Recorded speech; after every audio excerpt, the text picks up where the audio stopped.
Hi, it's Pastor Gordon Douglas with today's word from the Word, and I'm standing here in the Holy Land, in Arkansas. The Holy Land is a tour where they have exact replicas of some of the most precious sites in all of Israel.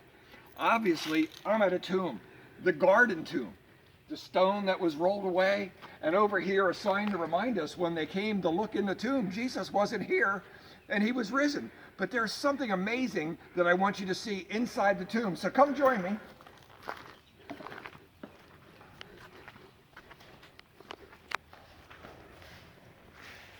And we're going to have Pastor Mike Mercer give us a little insight into one of the little details found in Scripture, but it has great meaning for us.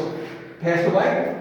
Yes, we just welcome you today to the Garden Tomb. Actually, if you were to go to Israel and see the Garden Tomb there in Israel where they do all the Sunday morning services, this is an exact replica of it. And what we have here are the grave clothes where evidently when Jesus was laid in the grave, he'd been wrapped up. And of course, you know, Nicodemus was bringing 100 pounds of spices. And as they wrapped him up in the grave clothes, they had a cloth. And you've heard all the stories of the shroud. Sure, the shroud. That they talked about, that was this the shroud of Jesus? Well, this would be like the shroud right here. And this would be laid over the person's face that was laid in the grave. And of course, when people would come in and visit, you know, they would do just like, you know, we walk in and look in the coffin and say, oh, yes, it looks so nice.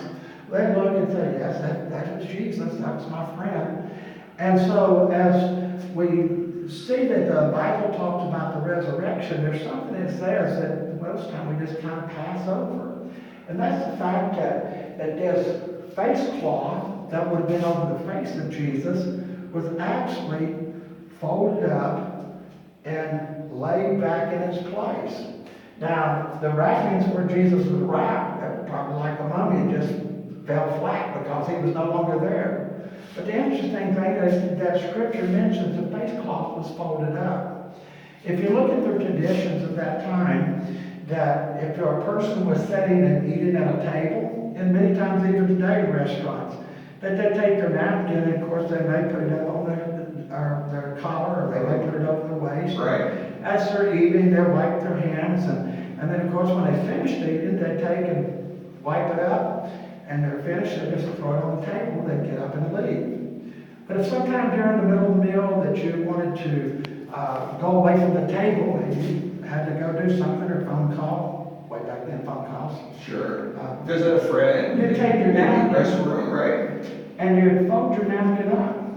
And if you fold your napkin at your table place, then when the waiter comes by, they would know not to take all your food away, but to leave it there.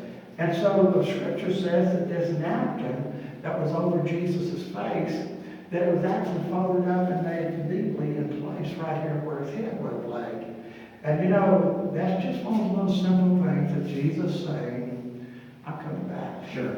And we do look forward to the undertaker, our Lord Jesus Christ.